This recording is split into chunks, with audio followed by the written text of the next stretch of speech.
तो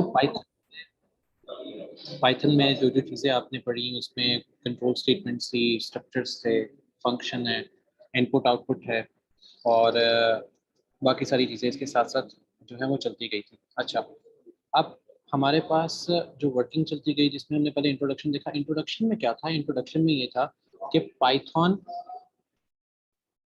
as a language क्या है, पाइथन एज अ लैंग्वेज क्या है। तो हम इंट्रोडक्शन में देखते हैं actually Python as a language क्या है। तो मैं भी आपको कुछ ऐसी चीज़ें भी इसमें बताऊंगा जो कि दूसरी प्रोग्रामिंग लैंग्वेजेस में नहीं होती है, लेकिन पाइथन में वो चीज़ एग्जिस्ट करती है। पाइथन में वो चीज़ एग्जिस्ट करती है जो कि दूसरी प्रोग्रामिंग लैंग्वेजेस में नहीं होती, लेकिन पाइथन में वो चीज़ एग्जिस्ट करती है। तो मैं आपको वो भी चीज़ें आज इसके बारे में यहाँ पर बताएंगे और उस पर देखेंगे। इसके बाद मेरे पास टोटल डेटा टाइप्स है। डेटा टाइप्स के बारे में जो प्रोग्रामिंग जो करते हैं या जो प्रोग्रामिंग नहीं करते, तो आपको बताता चलें कि डेटा टाइप्स एक आता है इंटीजर। इंटीजर एक डेटा टाइप होती है। इंटीजर किसको कहते हैं? जिसमें हम नंबर्स को डील करते हैं। Integer is totally about numbers. जो नंबर्स होते हैं 1 2 3 4 5 6 7 इस तरह करके नंबर्स होते हैं। फिर आता है फ्लोट। फ्लोट भी एक डेटा टाइप है। अभी हम सिर्फ डेटा टाइप की बात करें। फ्लोट में आता है नंबर्स होते हैं लेकिन पॉइंट के साथ होते हैं। नंबर्स होते हैं लेकिन पॉइंट के साथ होते हैं। इसके बाद हमारे पास आता है करैक्टर। अच्छा, करैक्टर एक ऐसी डेटा टाइप है जो पाइथन यूज नहीं करता। करैक्टर एक ऐसी डेटा टाइप है जो पाइथन यूज नहीं करता। आवाज नहीं आ रही मेरी तरफ से, तो माइक जो है वो कम्प्लीटली काम कर रहा है हामिद। क्योंकि अगर माइक का इशू होता तो शायद रिकॉर्ड भी ना हो रहा था, क्योंकि मैंने एक और सिस्टम पे भी अपनी चीज़ें ऑन करके रखी होती है टेस्ट करने के लिए क्या वॉइस यहाँ पे क्लियर आ रही है या नहीं आ रही। तो आप एक दफ़ा फिर रिकनेक्ट करके देख लो या हेडफोन लगा के देख लो, तो आपको शायद आइडिया हो जाएगा कि वॉइस नहीं आ रही। अच्छा, एक ट्रैक्टर होता है। ट्रैक्टर में हम ABCD को ही डील करते हैं। अच्छा, जब हमने इन सबको डील करना, हम कहते हैं कि हम इन सबको एक साइड पे लेके चलना चाह रहे हैं, ये सबको एक साथ ही डील करते हैं, सबको एक साथ डील करते हैं। तो हम बात करेंगे, जब हमने सबको बात करनी है एक साथ, तो हम बात करेंगे स्ट्रिंग्स की। हम बात करेंगे स्ट्रिंग्स की। स्ट्रिंग जिसमें हम कंप्लीटली सारी तरह की डेटा टाइप को डील कर सकते हैं, जिसमें हमारे पास 1 भी है, 1.1 भी है, उसके बाद ABC भी है, हमारे पास सेंटेंसेस भी हैं, हमारे पास हर कुछ है, हमारे पास सब कुछ अवेलेबल है। स्ट्रिंग्स की डेटा टाइप में हमारे पास सब कुछ आ जाता है कि अगर हम स्ट्रिंग्स की बात कर रहे हो, हमारे पास सब कुछ आता है जब हम स्ट्रिंग्स की बात करते हैं या स्ट्रिंग में हम चीज़ों को लेके चलते हैं। स्ट्रिंग्स के बाद आता है कंट्रोल स्टेटमेंट। अच्छा, कंट्रोल स्टेटमेंट के बारे में बहुत से लोगों के क्वेश्चंस होते हैं। कंट्रोल स्टेटमेंट के बारे में बहुत से लोगों के क्वेश्चंस होते हैं। अब कंट्रोल स्टेटमेंट्स किस किस तरह की होती है, मैं अब आपको इसकी एक मजे की चीज़ बताता हूँ। अब हम कंट्रोल स्टेटमेंट की अगर बात करें तो कंट्रोल स्टेटमेंट ज़्यादातर लोगों को पता है इफ, क्योंकि कंडीशन आ जाती है। कंडीशन, हम यहाँ पर बात करते हैं कंडीशन बेस्ड स्टेटमेंट की। हम कंडीशन बता रहे होते हैं कि किस कंडीशन में ये चीज वर्क करेगी। इफ इट हैपेंस या if it is good, if it is true, if it true. अगर ये ट्रू होगा तो ये हो जाएगा, अगर ये फॉल्स होगा तो ये हो जाएगा, अगर ये ट्रू होगा तो ये होगा, अगर ये फॉल्स होगा तो ये होगा। फिर अगर फॉल्स है तो एल्स की कंडीशन आ जाएगी। हमने किसी चीज को कंट्रोल करना है, हमने अपनी इनपुट और आउटपुट को कंट्रोल करना है। इनपुट और आउटपुट को कंट्रोल करना है, तो मैं एल्स की कंडीशन में बताऊंगा कि अगर इफ की कंडीशन में अगर चीज फॉल्स हो रही है, इफ की कंडीशन में अगर चीज फॉल्स हो गई है, अगर वो चीज यहाँ पर नहीं चल रही, तो वो एल्स में चलेगी। और अगर मेरे पास मल्टीपल कंडीशन मैंने चेक करनी है, अगर मेरे पास मैंने अब चेक करनी है मल्टीपल कंडीशंस, अगर हमने अब चेक करनी है मल्टीपल कंडीशंस, अगर मैं मल्टीपल कंडीशंस चेक करना चाहता हूं तो क्या करूंगा? मल्टीपल कंडीशंस में अब हमारे पास जो चीज़ें आएंगी फॉर मल्टीपल कंडीशंस। अब मल्टीपल कंडीशंस में अगर मैं सिर्फ कंट्रोल स्टेटमेंट नहीं होगी, मल्टीपल कंडीशन में इफ पहला होगा, एल्स इफ दूसरा होगा, और इसी के अंदर एल इफ भी यूज होता है। अब दोनों इफ कंडीशंस में क्या डिफरेंस है? एल्स इफ या एल इफ, दोनों में क्या डिफरेंस है? अगर एल्स इफ की बात करते हैं, इसका मतलब ये है कंटिन्यू करो, ये कंटिन्यू रहता है टिल एंड। टिल एंड कह लें या रिजल्ट कह लें, एंड कह लें या रिजल्ट कह लें। एल एफ कब यूज होता है? जब रिजल्ट नॉट फाउंड। एलिफ तब यूज होता है जब रिजल्ट नॉट फाउंड होता है। रिजल्ट नॉट फाउंड होता है तो एलिफ यूज होगा। एल्स यूज होता है जब हमें रिजल्ट का पता होता है। जब हमें रिजल्ट का पता होता है तो एल्स इफ यूज होगा। जब हमें रिजल्ट का नहीं पता तो एलिफ यूज होगा। सो पाइथन में ये दो कंडीशंस अवेलेबल हैं। ये दो कंडीशंस पे पाइथन में काम किया जाता है। अच्छा, अब आते हैं फंक्शंस पे।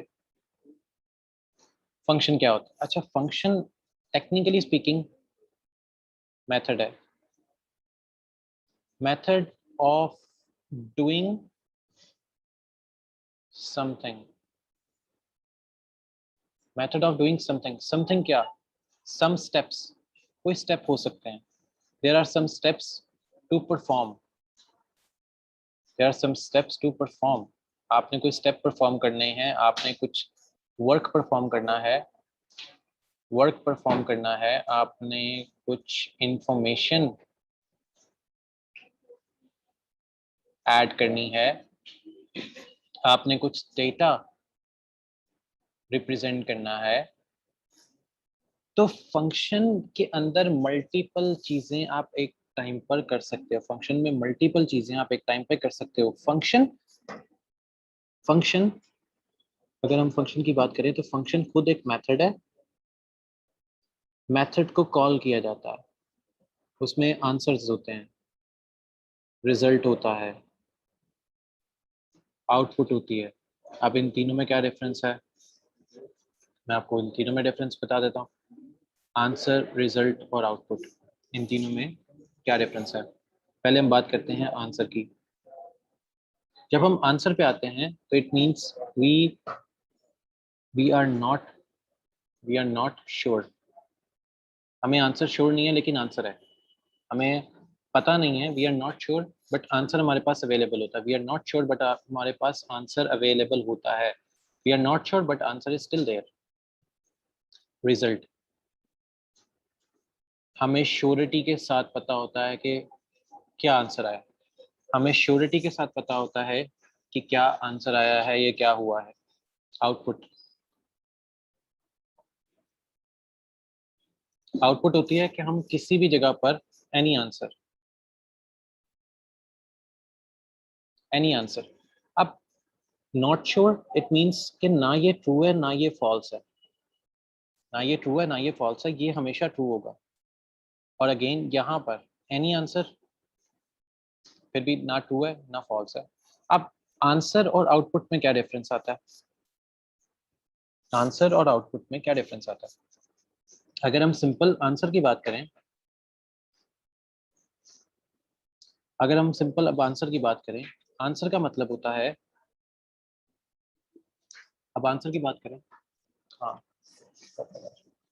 अब अगर हम आंसर की बात करें तो आंसर में हमें श्योरिटी नहीं है, श्योरिटी नहीं है कि आंसर ये वाला ठीक है या ये ठीक है, क्योंकि दोनों में वैल्यू जो है वो ट्रू है।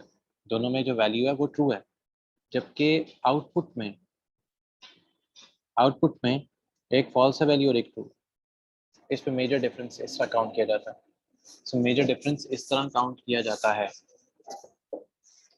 कि एक वैल्यू ट्रू है और एक फॉल्स।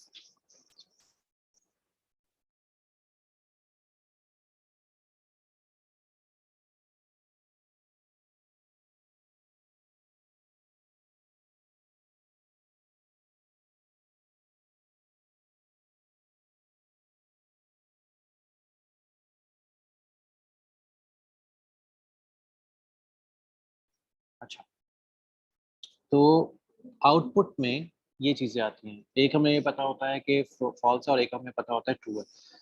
अब इसमें एक तीसरी चीज होती है, ज्यादातर फंक्शंस में या पाइथन में उस चीज को देखा जाता है, आउटपुट और रिजल्ट। ज्यादातर लोग आपसे पूछेंगे what is the difference between output and result while taking an interview. ज्यादातर लोग पूछेंगे कि what is the major difference between output and result. तो आप बताते हैं आउटपुट वो है एनी आंसर, जो रिजल्ट होता है वो डिजायर रिजल्ट होता है, डिजायर आउटपुट होती है। डिजायर आउटपुट का मतलब है जो आपको रिक्वायर्ड है, ये आपको रिक्वायर्ड है, यही चाहिए आउटपुट, यही रिजल्ट चाहिए। और एनी आंसर का मतलब होता है कि आपके पास जो आउटपुट आई है वो ना फॉल्स है ना वो ट्रू है, आप इन बिटवीन समवेयर हैं, इन बिटवीन समवेयर। तो ये फंक्शनैलिटी के अंदर ये बहुत से ऐसी चीज़ें हैं जो आप शायद पहली दफ़ा भी देखोगे, क्योंकि लोग जब काम करते हैं पाइथन लैंग्वेज पे या प्रोग्रामिंग पे तो ये चीज़ें उनको नहीं आइडिया होता कि ये क्या चीज़ें हैं, तो इंटरव्यू में बहुत सी चीज़ें उनकी इसी वजह से रह जाती हैं। अब इनपुट और आउटपुट, एक्चुअली ये सिर्फ एक स्टेटमेंट है कि हमने कोई इनपुट लेनी है और इनपुट के अंदर कोई हमने चीज़ प्रिंट करवानी है और इसी तरह हमने उसकी आउटपुट ले लेनी है। आउटपुट में हमारे पास प्रिंट की स्टेटमेंट यूज होती है, जैसे आप लोग काम कर चुके हैं, सो ये बहुत ईजी है काम। एरर एक्सेप्शन भी आप सिंपल करते हैं कि अगर आपके पास आपको पता है कोई एरर आना है तो इफ की कंडीशन आप एरर और उसमें यूज कर सकते हैं। अब डेटा टाइप 2, ये कौन सी डेटा टाइप्स है? डेटा टाइप 2 क्या चीज़ है? जो असल हमारे पास मकसद आता है डेटा टाइप 2, डेटा टाइप 2, इसमें ज़्यादातर कॉन्सेप्ट होते हैं ऑब्जेक्ट ओरिएंटेड के, जो हमने आगे जाके डिस्कशन करनी होती है ऑब्जेक्ट ओरिएंटेड की। डेटा टाइप 2 में मोस्टली हमारे पास सारे स्ट्रिंग्स हैं, ऑपरेटर्स हैं, इसमें एंड ऑपरेटर है, और ऑपरेटर है, ऑपरेटर्स या ऑपरेंड्स आ जाते हैं। फिर ऑब्जेक्ट ओरिएंटेड प्रोग्रामिंग आ जाती है, फिर मॉड्यूल्स एंड पैकेजेस जिसमें हमारे पास मैथ की लाइब्रेरीज होती हैं और डिफरेंट लाइब्रेरीज होती है। एडवांस टेक्निक में हमारे पास पाइथन में फ्रेमवर्क्स आ जाते हैं जिसमें एक जेंगो है, फ्लास्क है, एंड इस तरह के। फिर टूल्स आ जाएंगे, फिर रेगुलर एक्सप्रेशन आ जाते हैं। तो पाइथन इन सबको मिलाकर बनी है, पाइथन इन सबको बनाकर उसको एग्जीक्यूट किया जाता है। अब हर लैंग्वेज में हर एक छोटी छोटी चीज़ पे एग्जीक्यूशन डिपेंडेंट होती है हमारी वर्किंग की, एग्जीक्यूशन डिपेंडेंट होती है हमारी वर्किंग की। अब मैं आगे चलता हूँ, एक्सप्लेनेशन को आगे बढ़ाते हैं और पहले चलते हैं इंट्रोडक्शन वाली साइड पे आते हैं और इंट्रोडक्शन को आगे लेके चलते हैं। तो पाइथन जैसे आपको पता है कि एक डायनामिक प्रोग्रामिंग लैंग्वेज है और इसको वहाँ से इसको देखा जाता है। So it's totally based on dynamic programming, extremely iterable. अच्छा, जो इसमें अब सीखने वाली चीज़ है वो ये है इसका सिंटैक्स। अब सिंटैक्स कैसे काम कर रहा है? सिंटैक्स में आप अगर इसका सिंपल नॉर्मली चीज़ चेक करो, सिंटैक्स में अगर हम सिर्फ नॉर्मल चीज़ चेक करें तो अगर if you look at this one कि हेलो वर्ल्ड, तो सिंपल हम प्रिंट की स्टेटमेंट में लिख रहे हैं हेलो वर्ल्ड, सिंपल प्रिंट की स्टेटमेंट में लिख रहे हैं हेलो वर्ल्ड। जी Zeeshan, if you have any question तो आप टाइप करके मेरे से पूछ लें कि आपका कोई क्वेश्चन है तो। अच्छा, हेलो वर्ल्ड हम इस तरह लिखा जा रहा है बिल्कुल। अब मैं आपको क्या काम करता हूँ कि I am going to write a code for it, कि आप इसका कोड इजीली लिख सकते हैं। तो मैं इसका कोड एक्चुअली करता हूँ।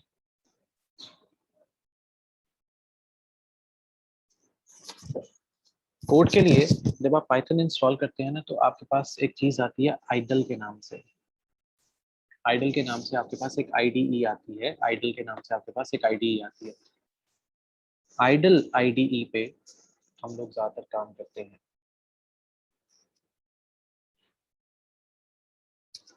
आइडल आईडीई के ऊपर हम ज़्यादातर काम कर रहे होते हैं। अब आइडल आईडीई है एक्चुअली, तो यहाँ पर जो हमारी वर्किंग होती है वो कोड होता है। हम यहाँ पर ज़्यादातर कोड में काम करते हैं। अब मैं एक सिंपल कोड लिखता हूँ।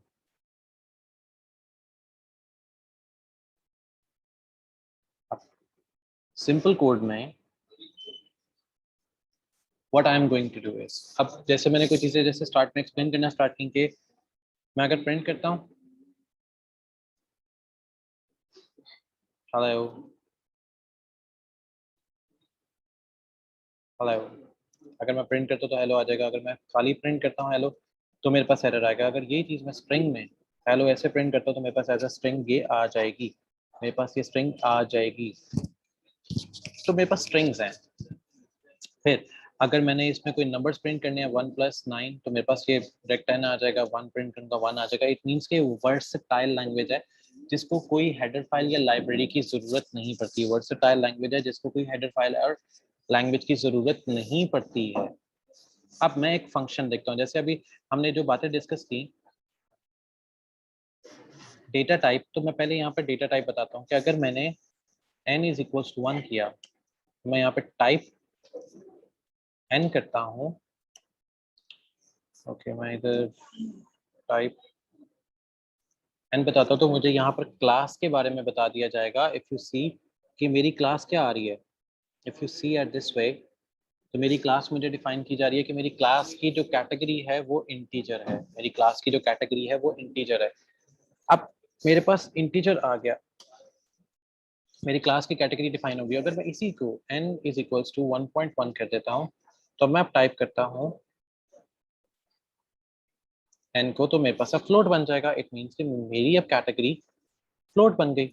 अच्छा, इसमें एक मजे की चीज ये है कि जो लास्ट टाइम आप डेटा टाइप इसमें इंट्रोड्यूस करेंगे, लास्ट टाइम जो डेटा टाइप आप इसमें इंट्रोड्यूस करेंगे, वही आप का करेक्टरिस्टिक्स वही बन जाएगी, वही आपकी करेक्टरिस्टिक्स बन जाएगी, वही आपकी करेक्टरिस्टिक बन जाएगी।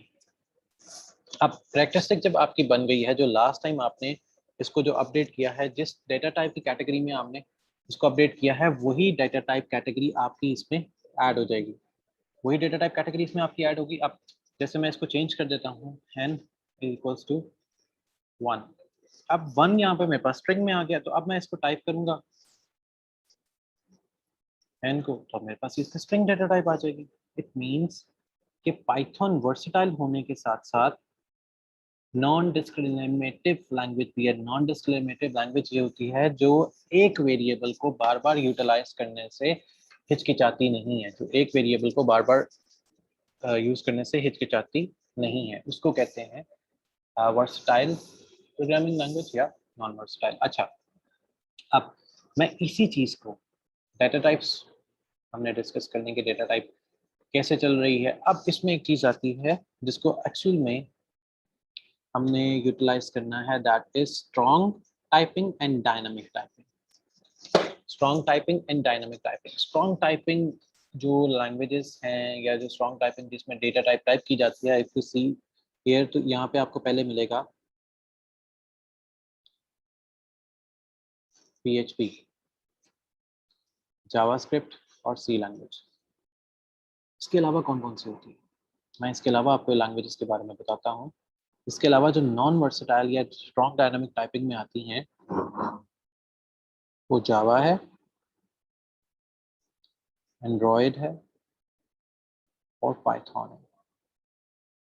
और पाइथन ही डायनामिक टाइपिंग में भी आती है। डायनामिक टाइपिंग में पाइथन कैसे आती है, क्योंकि ये ऑटोमेटिकली स्ट्रक्चर्ड को रिमूव कर देती है, ऑटोमेटिकली स्ट्रक्चर्ड को रिमूव कर देती है। कैसे, अब जैसे यहाँ पे आप डक टाइपिंग देखें, डायनामिक टाइपिंग की एक कैटेगरी होती है डक टाइपिंग। डायनामिक टाइपिंग की एक कैटेगरी होती है जिसको डक टाइपिंग कहा जाता है, या जिसको डक टाइपिंग समझा जाता है, या जिसको डक टाइपिंग में कंसीडर किया जाता है। अब डक टाइपिंग क्या है? डक टाइपिंग, अगर if you look at the structure, an object is defined by it's method and attributes. जैसे मैं उस वक्त बता रहा था कि जो फंक्शन होते हैं वो एक्चुअली मेथड्स होते हैं, फंक्शन होते हैं वो एक्चुअली मेथड्स होते हैं। उन मेथड्स को कैलकुलेट किया जाता है। और अगर आप इसके स्ट्रक्चर को देखो, if you look down to the structure, when I see a bird that that walks like a duck, swims like a duck, quack like a duck, I call that bird a duck. It means duck repeat हो रहा है बार बार, और duck की repetition की वजह से, duck की repetition की वजह से we are not even able to clarify that कि ये टाइप मेथड कौन सा है। तो हम क्या करते हैं डक इसमें डायनामिक टाइपिंग में, कि जब इस तरह के कोई कीवर्ड्स बार बार आते हैं तो हम उसको यूटिलाइज करते हैं डक को वन टाइम, और उसको इट या ही में कन्वर्ट कर देते हैं, उसको इट या ही में कन्वर्ट कर देते हैं। और उससे होता क्या है कि जब हम कोई भी प्रोग्राम बनाते हैं या कोई भी प्रोग्राम उसके बाद किया जाता है, तो वो इजीली क्लियरिटी में आ जाता है, वो इजीली क्लैरिटी में आ जाता है, और हम उसकी टाइपिंग ऑफ प्रोग्रामिंग को इजीली डिफाइन कर सकते हैं कि ये किस कैटेगरी के अंदर प्रोग्राम आ रहा है, या किस कैटेगरी में इसको प्रोग्राम को दिया जा रहा है या समझा जा रहा है। ओके, ये हैंग हो गया किसी जगह पर सिस्टम आपके पास शायद। 12 से एक्चुअली मैं भी साथ साथ सिस्टम चेक कर रहा था कि अगर आपकी इंटरनेट की खराबी की वजह से कुछ सिस्टम आपको सही से नजर ना आए तो आपको यानी कि बता दिया जाए कि सिस्टम हैंग हो रहा है। अच्छा,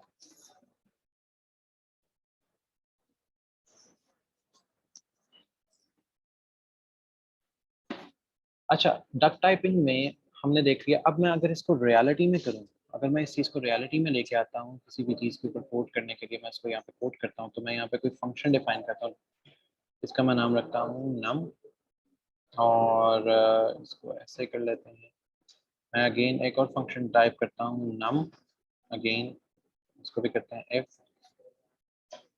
हाँ, मैं यहाँ पर a इज इक्वल्स टू 0 दे देता हूँ और बताता हूँ कि इफ a इक्वल्स टू 0 तो प्रिंट कर दो y, एल्स में प्रिंट डाटा। अच्छा, अब ये एक फंक्शन मैंने डिफाइन किए। फंक्शन में एक और फंक्शन है, फंक्शन में एक और फंक्शन है। If you look at this one, कि एक फंक्शन है फिर उसमें एक और फंक्शन है, दोनों के नाम सेम है। अगर मैं अब इसको कॉल करता हूँ नम डॉट नम, तो मुझे एरर देगा। क्यों? क्योंकि अब नीचे अगर देखें, function has no attribute of num. अगर मैं इसी फंक्शन को इसी को यूटिलाइज करूं विद ब्रैकेट, तो again the function object has no attribute of num, the function attribute of. अब मैं इसको कहता हूँ कि नम, तो मेरे पास एक फंक्शन कॉल हो जाएगा। अब मैं इसी को यही कहता हूँ नम डॉट नम और ब्रैकेट, तो मेरे पास फिर वही एरर आएगा। और अगर मैं इसी नम को यहाँ पर 0 लिखता हूँ तो मेरे पास फिर एरर आएगा। और अगर मैं इसी नम को खाली प्रिंट करता हूँ तो वो मुझे बताता है कि ये मेरा एक फंक्शन है। तो एक्चुअली इस पूरे को बताने का मकसद क्या था कि ये जो काम था ये डक टाइप में चला गया। डक टाइप क्या है कि एक ही को वो कॉल करेगा, एक ही को वो कॉल करेगा, बाकी सारा वो लूज कर देगा। एक ही को वो कॉल करेगा, बाकी सबको वो लूज कर देगा। तो डक टाइपिंग के अंदर या डक वेरिएबलिंग के अंदर हमारे पास जो डेटा टाइप या कोई भी चीज ऐसे जो समझ नजर आती है सामने से, वो टोटल डिफरेंट होती है। लेकिन नम इसका एक फंक्शन है, नम इसका ये फंक्शन है। अगर इसी चीज को मैं कन्वर्ट करता हूँ स्ट्रॉन्ग डक टाइपिंग में, अगर मैं इसी चीज को कन्वर्ट करता हूँ स्ट्रॉन्ग डक टाइपिंग में या स्ट्रॉन्ग टाइपिंग में कन्वर्ट करते हैं, अगर इसको स्ट्रॉन्ग टाइपिंग में कन्वर्ट करते हैं, जैसे इसको मैं रीस्टार्ट करता हूँ। रीस्टार्ट करने की इस वजह से जरूरत पड़ती है कि ये रिफ्रेश नहीं होता, मतलब ये ऊपर तक नहीं आता। अब मैं इसको अगर रीस्टार्ट करता हूँ, और मैं एक्चुअली क्या डिफाइन करने जा रहा हूँ, मैं आप डिफाइन करने जा रहा हूँ आपके कॉन्सेप्ट में डायनामिक देख ली, डक टाइपिंग देख ली। अब मैं इस स्ट्रॉन्ग टाइपिंग को डिफाइन करते हैं कि स्ट्रॉन्ग टाइपिंग एक्चुअली अब कैसे काम कर रही है। स्ट्रॉन्ग टाइपिंग अब इसमें एक्चुअली कैसे काम कर रही है। अब स्ट्रॉन्ग टाइपिंग को इसमें ऐड करते हैं। स्ट्रॉन्ग टाइपिंग क्या होती है, स्ट्रॉन्ग टाइपिंग में ये कैसे काम किया जाता है। तो अब हम स्ट्रॉन्ग टाइपिंग को इसमें अटैच करते हैं। अब स्ट्रॉन्ग टाइपिंग के लिए मुझे क्या करना पड़ता है, मैं स्ट्रॉन्ग टाइपिंग के अंदर आके what I have to do is class num a equals to 9। मैं यहाँ पे डिफाइन कर फिर एक क्लास, बल्कि नहीं, इसको एक और फिर क्लास होता है, class num define num a equals to 0 if a equals to 9 print okay else print 0। अब टेक्निकली अगर हम स्ट्रॉन्ग प्रोग्रामिंग देख रहे हैं, पाइथन में स्ट्रॉन्ग प्रोग्रामिंग में एक और मजे की चीज होती है, वो ये है कि आप क्लास और फंक्शन का नेम सेम रख सकते हो। आप नेम सेम रख सकते हो। क्लास और फंक्शन का जो नेम है वो आप सेम रख सकते हो। अब इसका जो रिजल्ट आएगा वो कैसा आएगा, मैं कहता हूँ num डॉट num। अब यहाँ पर मैं कैटेगरी डिफाइन करूंगा, तो एक्चुअली हमारे पास आंसर 0 है, तो a इज नॉट डिफाइंड। अब a इज नॉट डिफाइंड क्यों, इसमें एक मिस्टेक क्या है, if you look eight here, यहाँ पे a के साथ डबल इक्वल टू 0 हो गया, a के साथ डबल इक्वल्स टू 0 हो गया। मैं जरा इसको जरा सेट करता हूँ, इसको हम सेट करते हैं और मैं इसी प्रोग्राम को नीचे लेके आता हूँ और a इक्वल्स टू 0 कर देते हैं, a इक्वल्स टू 0 कर देते हैं। अब मेरे पास यहाँ पर जो फंक्शन डिफाइन हुआ है, अब यहाँ पर जो फंक्शन डिफाइन है, मैं उसको सिंपल उसी के अंदर करूँगा, इसके अंदर करूंगा डिफाइन, तो मेरे पास अब 0 आ जाएगा। क्यों? क्योंकि मेरे पास एक फंक्शन उसमें जो डिफाइन है, अगर मैं इसको यहाँ पे 9 करूंगा तो मेरे पास एरर आएगा, क्योंकि वो पोजिशनल आर्गुमेंट कोई नहीं लेगा। अगर मैं इसको इस तरह करता हूँ विदाउट ब्रैकेट, क्योंकि मेरे पास एक्स की a की वैल्यू है वो 0 ही है, तो ऑटोमेटिकली मेरे पास आंसर ये शो हो जाएगा। अब ये मेरे पास है स्ट्रॉन्ग टाइपिंग, ये मेरे पास है स्ट्रॉन्ग टाइपिंग की एग्जाम्पल, जो हम स्ट्रॉन्ग टाइपिंग में यूटिलाइज करते हैं while working in a programming language, while working in a programming language especially in Python, हम इसको यूटिलाइज करते हैं सबसे ज़्यादा, कि प्रोग्रामिंग जो है वो इसमें सबसे ज़्यादा फिट चल रही होती है, प्रोग्रामिंग इस पर सबसे ज़्यादा फिट चलती है। अच्छा, स्ट्रॉन्ग एंड डक टाइपिंग की एग्जाम्पल आ गई, आइडल पे आ गया। अब डेटा टाइप इंटीजर है, फ्लोट है और कॉम्प्लेक्स है। मैंने आपको कॉम्प्लेक्स के बारे में नहीं बताया। एक्चुअली कॉम्प्लेक्स नंबर या complex data typing banking systems में यूटिलाइज की जाती है। बैंकिंग सिस्टम में इसकी यूटिलाइजेशन सबसे ज़्यादा होती है, कि बैंक्स कैसे काम कर रहे हैं, बैंकिंग सिस्टम कैसे चल रहे होते हैं, बैंकिंग सिस्टम में क्या क्या क्या काम कर रहे होते हैं। तो कॉम्प्लेक्स नंबर्स हमारे पास बैंकिंग में काम करते हैं, क्योंकि हमारे पास ये जो डिजिट है ना 0J, अच्छा J की रिप्लेसमेंट में हम कोई और जो वेरिएबल है, कोई और करेक्टर यूज नहीं कर सकते। करेक्टर सब बैन है, सिर्फ J यूटिलाइज होगा। J क्यों यूटिलाइज होगा? असल एक क्वेश्चन ये है कि why we use J in complex number instead of anything else, why we use J in complex number instead using anything else। तो होता क्या है कि जब हम J या किसी भी किस्म की प्रोग्रामिंग लैंग्वेज की बात करते हैं, तो J एक ऐसा ASCII कोड है, J एक ऐसा ASCII कोड है जिसमें हमारी जो वर्किंग है वो 0 शो करते हैं, वो 0 शो होता है। J एक ऐसा ASCII कोड है कि जिसमें वर्किंग हमारी 0 शो होती है। J एक ऐसा ASCII कोड है जिसमें हमारी वर्किंग 0 शो होती है। क्यों? क्योंकि ASCII कोड क्या होते हैं? मशीन, जो कि समझने कंप्यूटर है, कंप्यूटर जिसको अंडरस्टैंड करता है J को कॉम्प्लेक्स में, कि ये कॉम्प्लेक्स नंबर है, क्योंकि J एक ऐसी कैटेगरी ऑफ वेरिएबल है जिसमें हमारे पास एक ऐसा इसको आसान अल्फाज में और कन्वर्ट करते हैं। मैं आपको एक आसान एग्जांपल देता हूँ, आपको बहुत इजीली समझ आ जाएगा, बिल्कुल आसानी से आपको समझ आ जाएगा, क्योंकि इंटीजर और फ्लोट आपको पता लग गया है। अब कॉम्प्लेक्स क्या है? सादे अल्फाज में आप इस्लामाबाद जाते हैं, we are going towards Islamabad from Karachi, Lahore, anywhere. आप लाहौर से इस्लामाबाद जाते हैं।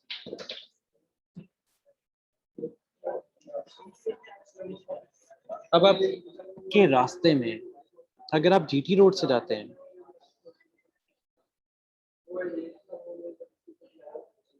अब जीटी रोड से जाने के लिए आपको J की वैल्यू का पता होना लाजमी है। J क्या है? कि सिटीज में रश कितना है,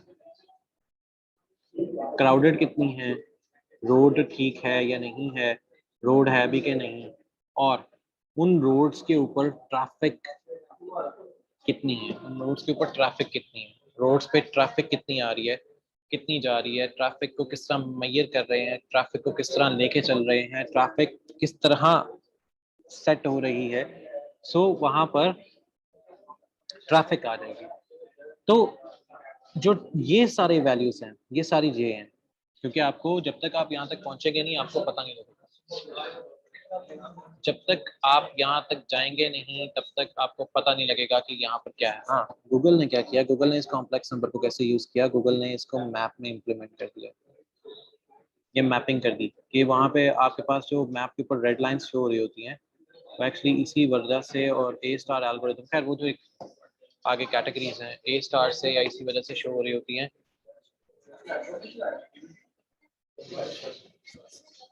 कि ट्रैफिक किस वजह से ज़्यादा है, ये ट्रैफिक क्यों ज़्यादा हो गई है, वहाँ पे ट्रैफिक किस वजह से ज़्यादा है, क्योंकि ज़्यादातर मोबाइल्स वहाँ पे स्टक होते हैं, लोग वहाँ पे रुके होते हैं, तो ट्रैफिक ज़्यादा हो जाती है, ट्रैफिक गेन नहीं हो रही होती। तो हर चीज़ डिपेंडेंट होती है आपकी किसी ना किसी जगह से, किसी ना किसी वजह से आपकी वर्किंग डिपेंडेंट होती है या आप उसको देख के चल रहे होते हैं। अच्छा, हमारे पास जो नेक्स्ट कैटेगरी आती है वो आती है कि हम आगे क्या काम कर रहे हैं। देन हमारे पास आता है ऑपरेटर्स और नंबर्स। देन हमारे पास आता है ऑपरेटर्स और नंबर्स। ऑपरेटर्स और नंबर्स को हम देख के चलते हैं कि ऑपरेटर्स कैसे काम करते हैं और नंबर्स किस तरह काम कर रहे होते हैं।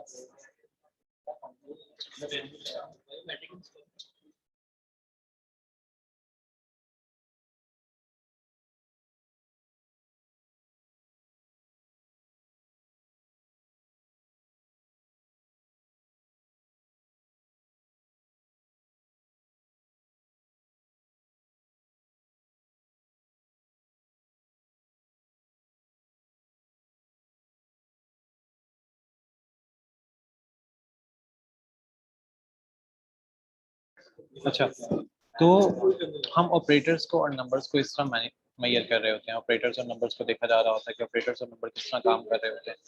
ऑपरेटर्स में या नंबर्स में हमारे पास कौन कौन सी वैल्यूज आ रही हैं, कौन कौन सी वैल्यूज नहीं आ रही है, और किन किन वैल्यूज को देखा जा रहा है और किन किन वैल्यूज को नहीं देखा जा रहा।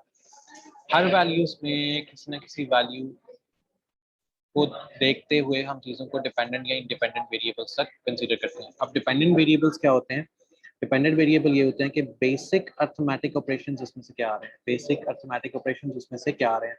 ज़्यादातर आप लोग जब भी प्रोग्रामिंग यूज़ करते हैं तो हम प्लस माइनस मल्टीप्लाई या डिवाइड के ऑपरेटर्स को यूटिलाइज कर रहे होते हैं, या इस तरह के ऑपरेटर्स यूज़ हो रहे होते हैं, या फिर हमारे पास एबीएस के फंक्शन। अच्छा, इसमें ना एक मज़े की चीज़ है, एक और प्रोग्रामिंग में, इस प्रोग्रामिंग में स्पेशली ऑपरेटर्स के अलावा इसमें जो सबसे मज़े की चीज़ है वो ये है कि इसके अंदर हमारे पास एब्सोल्यूट वैल्यूज कैसे आ रही हैं। एब्सोल्यूट वैल्यूज होती हैं एबीएस के साथ, हम कोई एक्स की वैल्यू देते हैं, तो मैं भी आपको एक चीज़ करके दिखाता हूँ कि अगर आप 1.1 लिखते हैं तो एब्सोल्यूट वैल्यू क्या आ रही है, और 1.7 लिखते हैं तो एब्सोल्यूट वैल्यू क्या आ रही है। Let us check. हम कोडिंग में आते हैं और मैं यहाँ पर एबीएस लिखता हूँ खाली, और यहाँ पर एबीएस के अंदर वैल्यू देते हैं 1.1 या 1.9। तो एबीएस इसको 1.9 ही देगा। अगर मैं एबीएस में 1.1 करता हूँ तो वैल्यू क्या आ रही है, तो भी वैल्यू 1.1 आ रही है। अच्छा, ज्यादातर इंटरनेट पे लोगों ने क्या किया हुआ है, अब आती है बात ज्यादातर इंटरनेट पे लोगों ने क्या किया हुआ है। ज्यादातर इंटरनेट पे लोगों ने ये काम किया हुआ है कि एब्सोल्यूट वैल्यूज को ये बताया हुआ है कि 1.7 अगर लिखते हैं तो ये कंसीडर होगा 2, या 1.9 लिखते हैं तो ये कंसीडर होगा 2, या 1.5 से ऊपर जो भी जाएगा वो कंसीडर होगा 2, जबकि ऐसा नहीं होता। हाँ, एक और चीज, राउंड राउंड ऑफ एक्स। इसमें राउंड ऑफ एक्स की वैल्यू भी सेम इसी तरह ही कैलकुलेट की जाती है। अब राउंड ऑफ एक्स क्या चीज़ है? अगर राउंड ऑफ एक्स की बात की जाए, इसी के अंदर मैं इसी वैल्यू को ROUND राउंड ऑफ एक्स 1.1, तो ये 1 आएगा। अब ये देखें, वो एक्चुअली राउंड होती है जो 1.9, तो ये 2 कंसिडर। एक्चुअली ये राउंडेड वैल्यूज हैं, राउंडेड वैल्यूज हैं, ये राउंडेड वैल्यूज होती हैं जिनको कंसीडर किया जाता है कि इसकी वैल्यू अप जा रही है या डाउन जा रही है या कोई और चीज़ पे जा रही है, अप जा रही है, डाउन जा रही है, किसी और जगह पे जा रही है। तो राउंडेड वैल्यूज में जो परफेक्ट वैल्यूज होती हैं वो भी कैलकुलेट होती हैं, इसको हम कहते हैं perfect value calculation. Perfect value calculation, perfect value calculation को कैलकुलेट किया जाता है कि वो वैल्यूज क्या आ रही हैं और कहाँ से आ रही हैं। परफेक्ट वैल्यूज को कैलकुलेट करके हम बता सकते हैं कि हमारे हमारे पास जो डेटा, हमारे पास जो वैल्यूज हैं एक्चुअली में, अगर हम सिर्फ सादे अल्फाज में अगर सिर्फ बात कर रहे हैं, अगर हम सादे अल्फाज में सिर्फ बात कर रहे हैं तो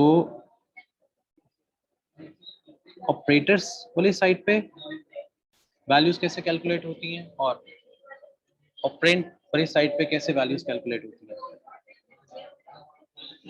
तो ये वो वाहिद पार्ट होते हैं जहाँ से आप प्रोग्रामिंग एक्चुअली स्टार्ट करते हो, जब आप प्रोग्रामिंग एक्चुअली स्टार्ट करते हो या प्रोग्रामिंग एक्चुअली वर्किंग कर रहे होते हो, तो हर चीज आपकी स्टेप बाय स्टेप चल रही होती है। तो अभी के लिए हम इसको यहाँ पे रोकते हैं, ऑपरेटर्स और नंबर पे इस सेशन को रोकते हैं, ताकि और मैं साथ आपको एक असाइनमेंट देता हूँ जो आपने मुझे असाइनमेंट सेंड करनी होगी cto@pftp.edu.online पे।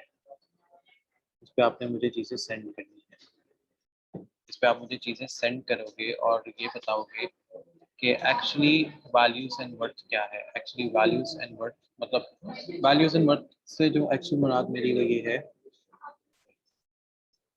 क्या आप मुझे एक छोटा सा प्रोग्राम बना के देंगे, उस प्रोग्राम में आप मुझे बताएंगे कि how to calculate result, like किसी भी, आप एफएससी का रिजल्ट कैसे कैलकुलेट करते हैं और पोजीशन कैसे निकालेंगे, क्योंकि 90 पे है तो आपने ए ग्रेड रिप्रेजेंट करवाना है, अगर 90 है तो आपने ए ग्रेड देना है, अगर 91 है तो भी ए ग्रेड आया है, 95 तक, 95 पे जाके ए प्लस हो जाए, तो ये कैसे होगा। सो एक्चुअली आपने ये सारी चीज़ें इसमें डिफाइन करनी है, बतानी है और आपने मुझे सेंड करनी है इस ऑन ctu@pftp.edu.online।